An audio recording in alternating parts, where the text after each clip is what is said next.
Hello friends, मैं doctor नीलम आपका अपने चैनल स्टडी एंड रिसर्च में स्वागत करती हूँ। फ्रेंड्स, आज हम सॉल्व करने जा रहे हैं जुलाई 2018 का प्रश्न पत्र और इसका हमने 1 से 50 तक पहले ही सॉल्व कर लिया है और 51 to 100 हम सॉल्व कर रहे थे लाइव क्लास में, लेकिन कुछ नेट प्रॉब्लम होने की वजह से बीच में ही वो वीडियो स्टॉप हो गया था। तो वही 100 तक जो कुछ क्वेश्चन छूट गए हैं, आज हम इस वीडियो के माध्यम से उन क्वेश्चंस को सॉल्व करेंगे। और फ्रेंड्स, आप लोगों को ये मैं सूचना देना चाहती हूँ कि कुछ दिन के लिए मैं लाइव क्लास नहीं दूंगी।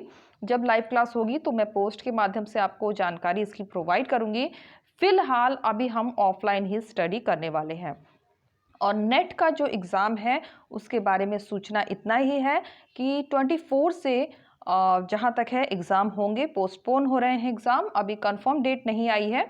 तो चलिए अपनी स्टडी पे चलते हैं। इस तरह का वीडियो पसंद आता है तो लाइक शेयर सब्सक्राइब करें। सब्सक्राइब करने के बाद बेल आइकन की घंटी को जरूर प्रेस कर लें ताकि इस तरह का वीडियो मैं जब भी अपलोड करूं उसका नोटिफिकेशन आसानी से आपको मिल सके। तो यहाँ से सॉल्व कर लेते हैं क्वेश्चन नंबर 50।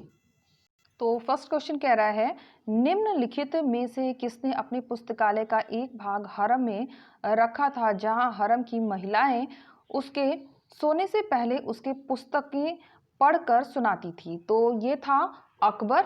थोड़ा फास्ट हम सॉल्व करेंगे और यहाँ पे इंग्लिश में जिन्हें हिंदी में प्रॉब्लम हो रही है उनके लिए, और बहुत फास्ट आपको लगता है तो आप वीडियो को पॉज करके उसे आराम से देख सकते हैं, लेकिन मैं थोड़ा फास्ट करूँगी, मैं ज़्यादा लंबा वीडियो नहीं बना सकती हूँ। फिर क्वेश्चन नंबर 51 है, एक मुगल बादशाह ने रूढ़िवादी और धार्मिक प्रकृति के लोगों को दिखाया कि भाषा एक प्राकृतिक प्रक्रिया, जुबान एक कुदरत नहीं है अपितु यह एक सीखने का सांसारिक तरीका है। अपने तर्क को सिद्ध करने के लिए उसने व्यावहारिक प्रयोग द्वारा नवजात शिशुओं को सर्वथा एकांत स्थान, जो गूंग महल के नाम से जाना जाता था, में रखा। वह मुगल बादशाह कौन था? तो वो मुगल बादशाह अकबर था। आप देख सकते हैं यहाँ पे हमने पिछले वीडियो में टिक भी लगाए थे, तो यहाँ पे आपको इंग्लिश में दिख रहा होगा, मैं सारे नहीं रीड कर सकती हूँ। तो चलिए आइए यहाँ पे आते हैं क्वेश्चन नंबर 52। अकबरनामा में चित्रित पांडुलिपि की विशेषताएं निम्न में से कौन सी है? तो जो विशेषताएं हैं उसी को हमें चूज करना है और इसमें हमारी सारी की सारी हो जाएगी। एक कहता है अकबरनामा की मुगल चित्रकारी में अक्सर एक चित्र के साथ दो चित्र संबद्ध थे, करेक्ट है। फिर रेखांकन और रंगाई अक्सर एक चित्र द्वारा की जाती थी, ये भी करेक्ट होगा।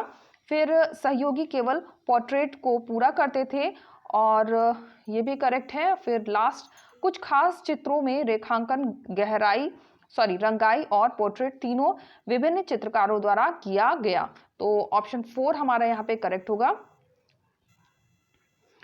यहाँ पे आप इंग्लिश में देख सकते हैं। नेक्स्ट क्वेश्चन पे आते हैं फटाफट थोड़ा। क्वेश्चन नंबर 53, निम्नलिखित चित्रकारों में से कौन से जहांगीर के दरबार में थे? तो अबुल हसन और उस्ताद मंसूर, ये दोनों ही चित्रकार जहांगीर के दरबार में थे। ऑप्शन 3 हमारा यहाँ पे करेक्ट हो रहा है। नेक्स्ट क्वेश्चन पे आ जाइए, क्वेश्चन नंबर 54, निम्नलिखित में से कौन सा वक्तव्य सही है? तो सही वक्तव्य आपको नीचे दिख रहा होगा, यहाँ पे बी और सी सही हो रहा है। शिवाजी की मृत्यु से उसके द्वारा स्थापित नीतियों को क्षणिक धक्का लगा क्योंकि उसके पुत्र संभाजी को औरंगजेब ने कैद करके मरवा दिया था। सी कहता है मराठा सरदारों ने सख्ती से हासिल चौथ द्वारा अपने संसाधनों को बढ़ाया, इसे ना दे पाने की स्थिति में विरोधी क्षेत्र को लूटपाट का शिकार होना पड़ा। तो ये दोनों ही हमारे करेक्ट होंगे और हमारा जो आंसर बनेगा वो हो जाएगा ऑप्शन 4। तो यहाँ पे आ जाइए, ऑप्शन 4 हम टिक कर लेते हैं और रीड करना है तो वीडियो पॉज करके आप इसे रीड कर लीजिए। चलिए नेक्स्ट क्वेश्चन पे आ जाते हैं, क्वेश्चन नंबर 55, कश्मीर और उसके बागों की खूबसूरती से प्रभावित होने के बावजूद निम्न में से किस बादशाह ने अपने शासन के छठे वर्ष में आदेश दिया कि कोई भी बादशाह सैन्य और प्रशासनिक कार्यों के सिवाय कश्मीर की यात्रा नहीं करेगा, क्योंकि उसका मानना था कि आमोद प्रमोद के शौक को पूरा करने के लिए कश्मीर जाना उपयुक्त कारण नहीं है। तो ऐसा कहने वाला कौन था? तो वो था औरंगजेब। ऑप्शन थर्ड हमारा यहाँ पे करेक्ट हो रहा है। नेक्स्ट क्वेश्चन पे आ जाइए। क्वेश्चन नंबर 56, निम्नलिखित स्मारकों में से काल क्रम में व्यवस्थित कीजिए। तो क्रम आप देख पा रहे होंगे, सबसे पहले हो जाएगा शेरशाह सूरी का मकबरा सासाराम, इसके बाद आ जाएगा हुमायूं का मकबरा बना दिल्ली में, फिर चार मीनार हैदराबाद में, फिर गोल गुंबज बीजापुर। तो इसके अकॉर्डिंग हम जाते हैं तो हमारा ऑप्शन थर्ड यहाँ पे करेक्ट हो रहा है। यहाँ पे देखिए टिक मार्क है पहले से, क्योंकि इसे हमने सॉल्व किया था लाइव क्लास में। नेक्स्ट क्वेश्चन पे आ जाइए, क्वेश्चन नंबर 57। तो यहाँ पे जैन शब्दावली दी गई है, जैन शब्दावली है और अर्थ है भद्रक। भद्रक हो जाएगा दिगंबर मंदिर प्रबंधक से, क्षुल्लक हो जाएगा दिगंबर श्वेत दिगंबर जैन, एक मिनट, हाँ, क्षुल्लक दिगंबर जैन मुनि की दीक्षा संस्कार की आरंभिक व्यवस्था से, श्रवक हो जाएगा जैन उपासक, यति हो जाएगा श्वेतांबर भिक्षु जो धार्मिक दिनचर्या का अच्छी तरह से पालन करते हैं। तो इस तरह से हम सुमेलित करेंगे तो हमारा आंसर निकल रहा है ऑप्शन 1। यहाँ पे देखिए इंग्लिश में एक बार आप देख लीजिए से।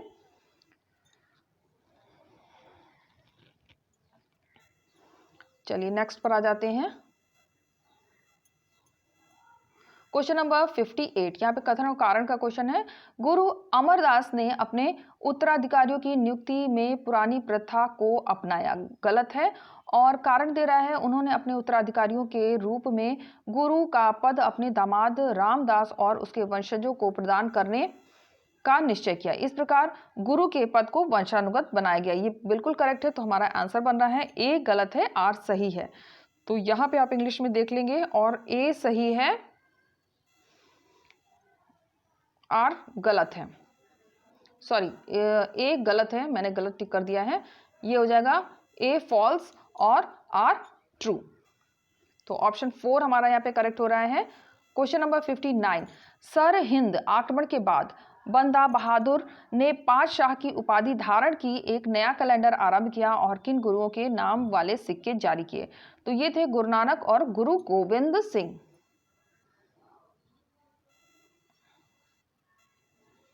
नेक्स्ट पर आ जाते हैं, क्वेश्चन नंबर 60, निम्नलिखित लेखकों और रचनाओं में से कौन सा युग्म सुमेलित नहीं है? तो जो सुमेलित नहीं हो रहा है वो है खफी खां मासिर ए आलमगीरी। तो ये सुमेलित नहीं है, बाकी सभी सुमेलित है। निजामुद्दीन अहमद तबकाते अकबरी, अब्दुल हमीद लाहौरी पाशाह नामा, मोहम्मद काजिम आलमगीर नामा। तो यहाँ पे देख लीजिए आप एक बार क्वेश्चन नंबर 60। अभी आते हैं नेक्स्ट क्वेश्चन पे, क्वेश्चन नंबर 61, और ये कथन कारण का क्वेश्चन है। कथन कहता है अकबर भूमि की पैमाइश और भू राजस्व की नगद उगाही के विस्तार का इच्छुक था। इस क्षेत्र में वह किसी भी प्रकार का समझौता,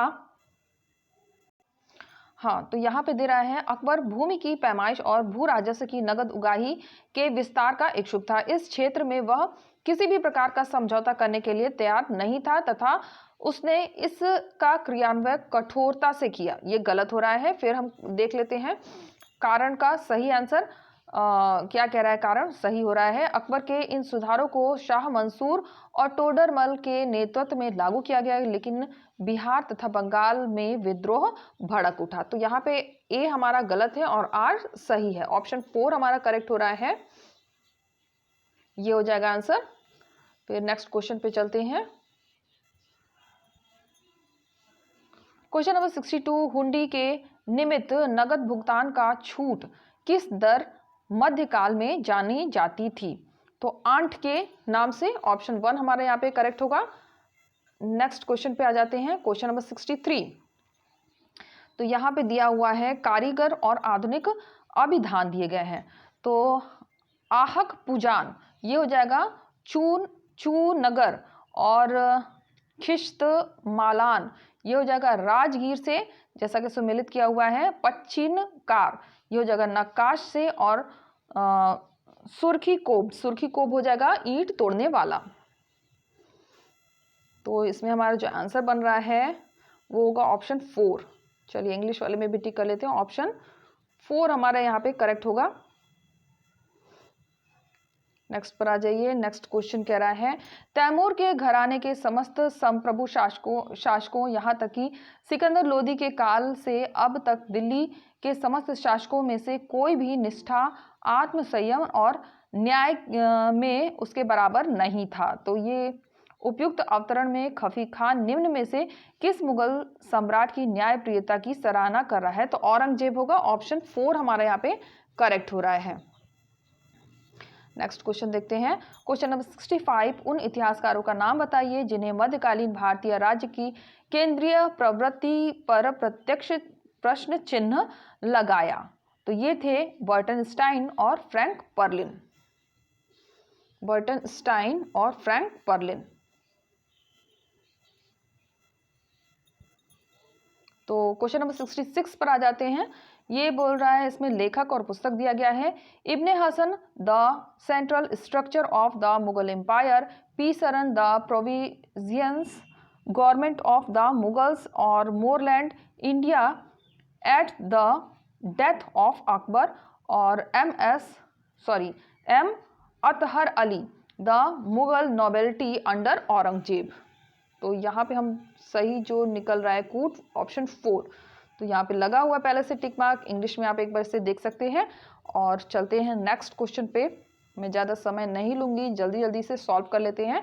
67, इसमें बोल रहा है, डुप्ले की अवज्ञा कर ला बुर्दोन द्वारा अंग्रेजी ईस्ट इंडिया कंपनी को पुनः मद्रास लौटा दिए जाने के पीछे निम्न में से कौन सा कारक नहीं है? तो जो कारक नहीं बन रहा है, ऑप्शन 4 बन रहा है। आप वीडियो पॉज करके इसे पढ़ ले।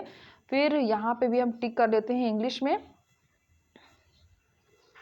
फिर नेक्स्ट क्वेश्चन आ जाता है, क्वेश्चन नंबर 68, किस विधान में सर्वप्रथम अनुसूचित जाति शब्द प्रयुक्त हुआ? तो ये था 1935 का गवर्नमेंट ऑफ इंडियन एक्ट। यहाँ पे भी टिक कर लेते हैं, government of Indian act 1935। Next question पे आ जाइए, क्वेश्चन नंबर 69। तो क्वेश्चन नंबर 69 पर आ जाते हैं। क्वेश्चन नंबर 69 कह रहा है, किस ब्रिटिश अधिकारी ने उत्तर भारत में व्याप्त अनिश्चित भू संपत्ति की स्थिति के बारे में यह लिखा कि इस क्षेत्र की भूधारक संपत्ति एक अत्यधिक व्यापक एवं दुखद क्रांति से ग्रस्त हो चुकी है? तो ऐसा कहने वाले थे हॉल्ट मैकेंजी, और यहाँ पे भी हम टिक कर लेते हैं हॉल्ट मैकेंजी, ऑप्शन 4 हमारा यहाँ पे करेक्ट होगा। क्वेश्चन नंबर 70, यहाँ पे कथन और कारण का क्वेश्चन आ गया है। कथन कह रहा है, 1857 के पहले हुए किसानों के कुछ विद्रोह में पूरी तरह से सिर्फ आदिवासियों ने शिरकत की थी, क्योंकि ब्रिटिश शासन की नीति के कारण उनकी राजनीतिक स्वायत्ता और स्थानीय संसाधनों पर उसका नियंत्रण खतरे में पड़ने लगा था। ये बिल्कुल सही है। फिर कारण दे रहे हैं, 18वीं शताब्दी के अंत और 19वीं शताब्दी के पूर्वार्ध में कंपनी की सरकार ने राजस्व में जो सुधार किए, उसने भारतीय ग्रामीण समाज को बुनियादी रूप से प्रभावित किया और बदला। तो यहाँ पे हमारा जो उत्तर बन रहा है ए आर दोनों सही है, उसकी सही व्याख्या दे रहा है। तो इसमें हमारा जो उत्तर बनेगा ए आर दोनों सही है। आप इंग्लिश में यहाँ पे देख सकते हैं।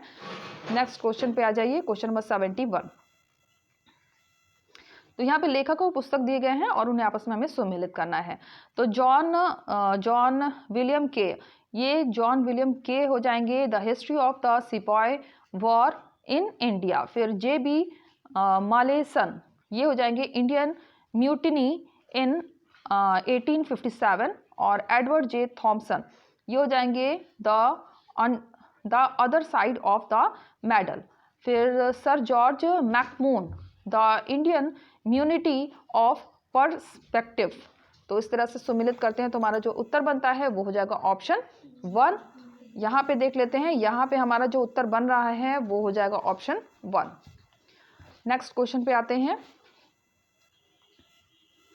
क्वेश्चन नंबर 72, निम्नलिखित में से कौन प्रसिद्ध प्राच्यवाद नहीं था? तो चार्ल्स ट्रेवेलियन, ये प्राच्यवाद नहीं है। यहाँ पे देख लेते हैं इंग्लिश में, और चार्ल्स ट्रेवेलियन हो जाएगा आंसर यहाँ पे।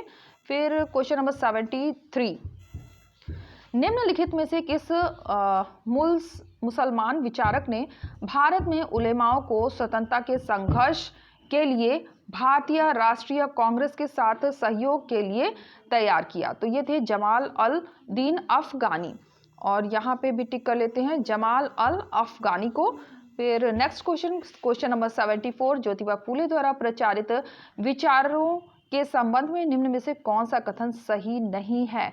जो सही नहीं हो रहा है उसी की पहचान करनी है। आप सही वाले कथन वीडियो पॉज करके पढ़ सकते हैं, मैं केवल आंसर दूंगी। तो यहाँ पे ऑप्शन थर्ड है वो सही नहीं हो रहा है। फूले ने अपने आप को न केवल ब्राह्मणवादी संस्कृति प्रणाली, तो फिर से एक बार देख लेते हैं, फूले ने अपने आप को न केवल ब्राह्मणवादी सांस्कृतिक प्रणालियों से बाहर रखा बल्कि हिंदू समाज के भी बाहर रखा। तो ऑप्शन थर्ड हमारे यहाँ पे होगा, यहाँ पे भी टिक किया हुआ है, आप देख सकते हैं स्क्रीन पे। नेक्स्ट क्वेश्चन पे आते हैं, क्वेश्चन नंबर 75, निम्नलिखित गवर्नर जनरल में से किसको दयालु क्लीमेंसी विश्लेषण से संबंधित किया गया है? तो लॉर्ड कैनिंग को, लॉर्ड कैनिंग को। नेक्स्ट क्वेश्चन पे आ जाइए, क्वेश्चन नंबर 76, किसके द्वारा लॉर्ड कर्जन को लिखे गए भारतीय अर्थव्यवस्था पर खुले पत्रों ने ब्रिटिश भारतीय सरकार को एक आधिकारिक खंडन प्रकाशित करना पड़ा और साथ ही सुधारवादी आर्थिक कदम भी उठाने पड़े? तो ये थे आरसी दत्त, आरसी दत्त हो जाएंगे क्वेश्चन नंबर 76 के। फिर क्वेश्चन नंबर 77, राष्ट्रवादी प्रतिमान विज्ञान में भारत माता और मदर इंडिया का किसका प्रसिद्ध चित्र भारत की नई छवि के प्रति रूप में आया? तो अभिनिंद्र नाथ टैगोर, ऑप्शन 2 होगा यहाँ पे।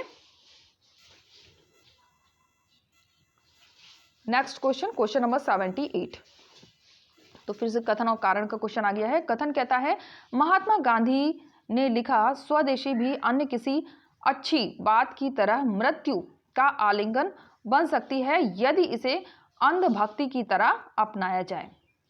फिर रीजन दे रहा है, महात्मा गांधी का विचार था कि स्वदेशी ऐसा सिद्धांत है जिसके जुड़े शुद्धतम अहिंसा यानी प्रेम में निहित है।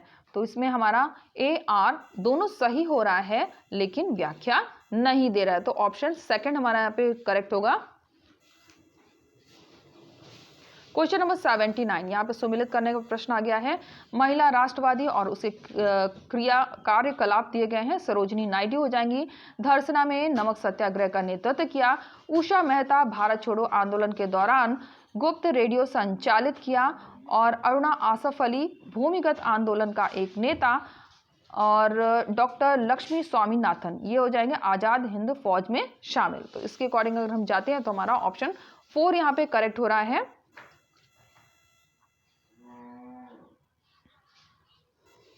नेक्स्ट क्वेश्चन पे आ जाते हैं, क्वेश्चन नंबर 80, मार्च 1914 के कोमा गाटू मारू जहाज ले जाए गए भारतीय प्रवासियों के उतने पर किस देश ने कठोर प्रतिबंध लगाया? तो कनाडा, ऑप्शन होगा हमारा कनाडा। फ्रेंड्स, कुछ दिन के लिए मैं लाइव क्लास बंद कर रही हूँ, उसका रीज़न है कि यहाँ पे नेट की बड़ी प्रॉब्लम है और मैं देख रही हूँ कनेक्टिविटी में काफ़ी प्रॉब्लम आ रही है। कल हम लोग जब वीडियो लाइव कर रहे थे तो उसमें काफ़ी लोग कनेक्ट हो रहे थे, डिसकनेक्ट हो रहे थे और वीडियो बीच में ही स्टॉप भी हो गया। तो इसलिए अभी कुछ टाइम के लिए जो है लाइव क्लास नहीं होगी, मैं ऑफलाइन में आपको इसी तरह से वीडियो प्रोवाइड करूँगी और जब लाइव क्लास देना होगा तो मैं पोस्ट के माध्यम से आपको सूचित कर दूँगी। तो क्वेश्चन नंबर 81 देख लेते हैं। मुस्लिम लीग द्वारा अपनाए गए रास्तों में नरमी का रुख लाए जाने के उद्देश्य से निम्नलिखित उच्च स्तरीय समझौता वार्ता को कालक्रम में व्यवस्थित कीजिए। तो सबसे पहले हो जाएगा राजाजी राजगोपालाचारी फार्मूला को सबसे पहले रखेंगे, फिर गांधी जिन्ना वार्ता को रखेंगे, भूला भाई देसाई लियाकत अली समझौता का रखेंगे, फिर शिमला कॉन्फ्रेंस को सबसे लास्ट में। तो इस तरह से अगर हम क्रम लगाते हैं तो हमारा जो क्रम सबसे सही बैठेगा वो बैठेगा ऑप्शन 4। चलिए नेक्स्ट क्वेश्चन पे आ जाते हैं, क्वेश्चन नंबर 82। ब्रिटिश शासन से स्वतंत्रता प्राप्त करने के पश्चात जवाहरलाल नेहरू को याद दिलाते हुए स्वतंत्र भारत को मिली स्वतंत्रता भारत को मिली है ना कि कांग्रेस को, यह आग्रह किसने किया कि कैबिनेट निर्माण में दलीय संबंध को ध्यान में रखते हुए योग्यतम व्यक्तियों को सम्मिलित किया जाना चाहिए? तो ये थे महात्मा गांधी। और इंग्लिश में देख लीजिए। चलिए आज क्वेश्चन नंबर 83 पे। द्वितीय पंचवर्षीय योजना जिसका लक्ष्य राज्य की प्रमुख भूमिका के अंतर्गत त्वरित आर्थिक विकास था, इन नामों से भी जाना जाता था। तो किस नाम से जाना जाता था? पीसी महालनोबिस योजना। ऑप्शन 4 हमारा यहाँ पे करेक्ट होगा। 84 कथन और कारण का क्वेश्चन आ गया है। तो कथन और कारण के क्वेश्चन में देखते हैं। कथन कहता है आखिर में प्रबोधन यूरोपीय जगत को आधुनिक युग में ले आया। करेक्ट है। फिर कारण दे रहा है 17वीं शताब्दी की वैज्ञानिक क्रांति ने वह बुनियादी बौद्धिक वातावरण तैयार कर दिया जिसमें प्रबोधन का जन्म हुआ। ये भी करेक्ट है। तो हमारा आंसर बनेगा ए आर। दोनों सही है, उसकी सही व्याख्या दे रहा है। ऑप्शन 1 हमारा यहाँ पे करेक्ट हो रहा है।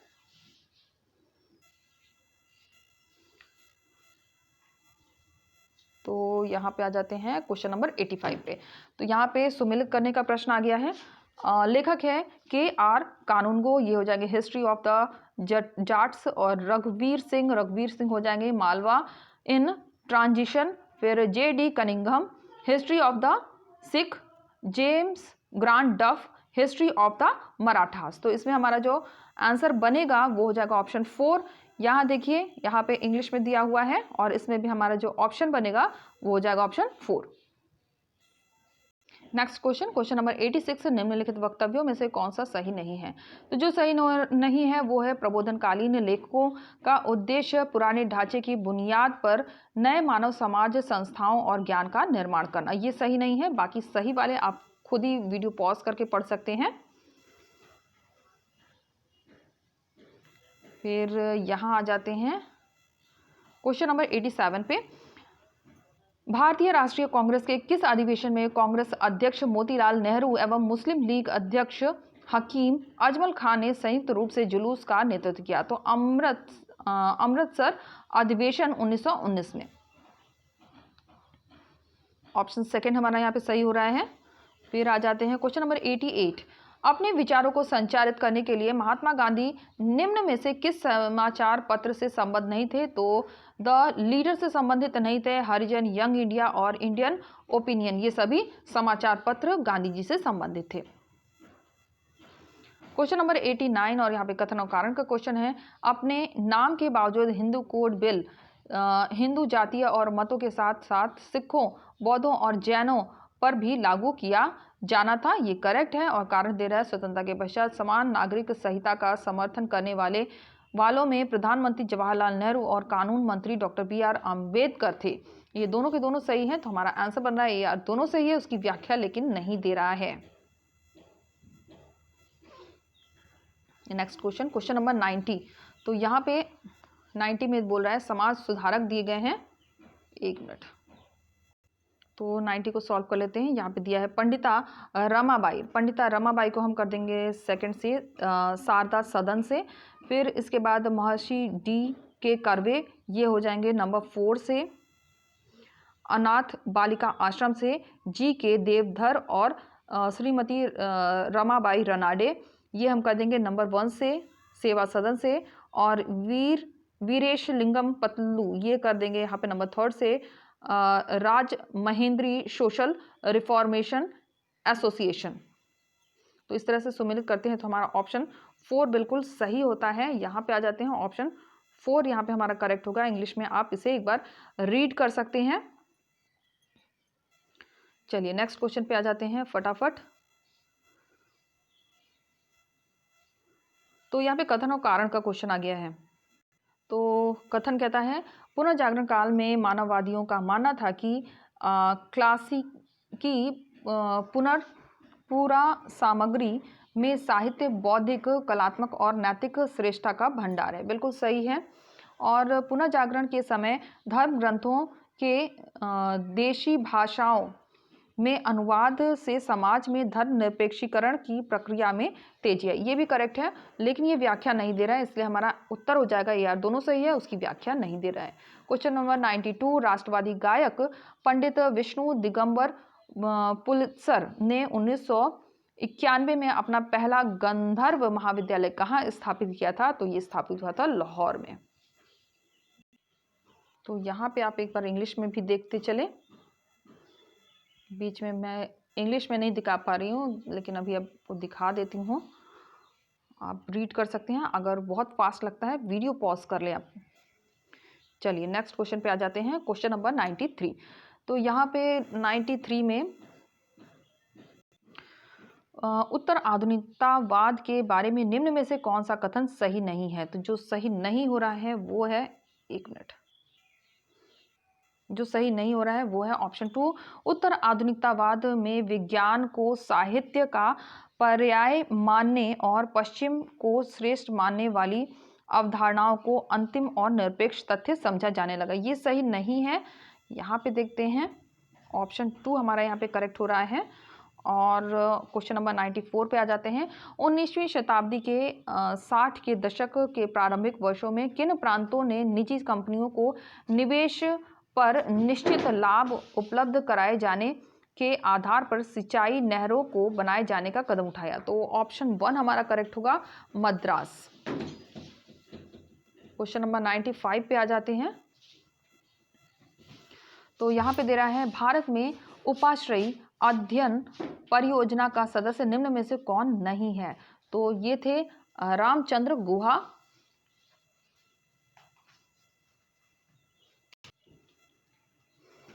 और क्वेश्चन नंबर 96, और यहाँ पे सम्मिलित करने का प्रश्न आ गया है। तो यहाँ पे दे रहा है, लेखक और पुस्तक दी गई है बेनेडिक्स एडरसन। ये हम करेंगे नंबर 3 से। इमेजिन्ड कम्युनिटी 1983 और अर्नल्ड गैलनर, इसे हम कर देंगे नंबर 4 से। National and nationalism 1983, Eric J Hobsbawm, इसे हम कर देंगे नंबर 2 से। नेशनल एंड नेशनलिज्म इन 1870 से 90, ई केडुरी, ये हो जाएगा नंबर 1 से। नेशनलिज्म 1960। तो इस तरह से अगर सम्मिलित करते हैं तो हमारा ऑप्शन 3 यहाँ पे करेक्ट होता है। तो यहाँ पे आ जाइए क्वेश्चन नंबर 97 पे। तो क्वेश्चन नंबर 97 कथन और कारण का क्वेश्चन है। ऐसा माना जाता है कि ऐतिहासिक पद्धति एक ऐसा विज्ञान है जो मनुष्य के उन विचारों तथा परिस्थितियों का अध्ययन करता है जो उसके सत्य और औचित्य के अनुकूल करते हैं। तो ये बिल्कुल सही है। फिर ज्ञान का सशस्त्र होने के कारण यह प्रकृति विज्ञान से पूरी तरह से अलग है, क्योंकि इसका कोई सार्वभौमिक नियम नहीं होता। ये भी सही है, लेकिन व्याख्या नहीं दे रहा है, इसलिए हमारा जो उत्तर बनेगा वो हो जाएगा ए आर, दोनों सही है और उसकी व्याख्या नहीं दे रहा है। नेक्स्ट क्वेश्चन पे आ जाते हैं, क्वेश्चन नंबर, ओके, इसका इंग्लिश में मैंने नहीं दिखाया, आप यहाँ पे इंग्लिश में देख सकते हैं एक बार।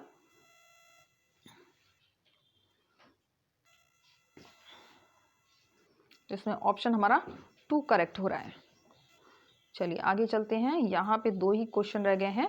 तो यहाँ पे क्वेश्चन नंबर 98 कह रहा है, किसी भी देश के इतिहास में कालों का बंटवारा और उन्हें परिभाषित करना समयपूर्ण उद्देश्य है। भारत के विषय में तो यह विशेषकर ऐसा ही है, क्योंकि हमारे इतिहासकारों, जिनमें आरंभ में सभी ब्रिटिश थे, और उन्होंने अपने यूरोपीय अनुभव से प्राचीन, मध्य और आधुनिक काल के विभाजन का प्रतिमान लिया, जो यहाँ के लिए कतई सटीक नहीं था। इसके बाद उन्होंने हिंदू, मुस्लिम और ब्रिटिश युग के नाम से एक नया विभाजन तैयार किया और इस मुद्दे को और जटिल बना दिया। तो यहाँ हमारा जो ऑप्शन है वो होगा तपन राय चौधरी। तपन राय चौधरी। चलिए नेक्स्ट पर आ जाते हैं, क्वेश्चन नंबर 99, और यहाँ पे कह रहा है, लियोपोल्ड वॉन रांके के इतिहास लेखन के बारे में निम्न में से कौन सा वक्तव्य सही नहीं है। तो जो सही नहीं हो रहा है वो है ऑप्शन 3। रांके का मानना था कि यदि दस्तावेज उपलब्ध नहीं हो तो इतिहास लेखन के लिए ऐतिहासिक कल्पना करने का सहारा लिया जा सकता है। ये गलत है। और यहाँ पे भी देख लीजिए इंग्लिश में एक बार आप। फिर आ जाते हैं 100 पर, और 100 में दे रहा है, निम्नलिखित पुस्तकों में से कौन सी थॉमस पैने द्वारा लिखित पुस्तक थी। तो यहाँ पे मैं इसका आंसर अभी नहीं बता सकती हूँ, क्योंकि मैं भी इसमें श्योर नहीं हूँ। आप कमेंट करके इसका उत्तर दे सकते हैं। ये लीजिए, यहाँ पे इंग्लिश में भी मैं दे रही हूँ, तो इसको हम लोग स्किप कर रहे हैं। और अगर आपको कंफर्म इसका उत्तर पता है विद रेफरेंस तो आंसर आप कमेंट बॉक्स में छोड़ सकते हैं। तो फ्रेंड्स, जैसा कि मैंने स्टार्टिंग में ही आपको बताया कि कुछ नेट की प्रॉब्लम होने की वजह से अभी लाइव क्लास कुछ समय के लिए नहीं होगी और मैं आपको इसी तरह से वीडियो प्रोवाइड करूंगी। और अभी जल्द ही हम लोग सेकंड पेपर जो इतिहास का होता है उसे कवर कर लेंगे और फिर हम इसी सीरीज़ में आगे थर्ड पेपर को कंप्लीट करेंगे। थर्ड जो ऑब्जेक्टिव पैटर्न में आते थे उन सभी पेपर्स को इसमें इंक्लूड करेंगे। तो ओके फ्रेंड्स, ऐसा है कि अगर वीडियो पसंद आता है तो लाइक शेयर सब्सक्राइब करिए। सब्सक्राइब करने के बाद बेल आइकन की घंटी को जरूर प्रेस करिए ताकि इस तरह का वीडियो मैं जब भी अपलोड करूं उसका नोटिफिकेशन आसानी से मिल सके। और वीडियो देखने के लिए आप डिस्क्रिप्शन बॉक्स में जा सकते हैं, वहाँ पे बहुत से लिंक आपको मिल जाएंगे हिस्ट्री से रिलेटेड वीडियो देखने के लिए। तो okay friends, take care and bye bye.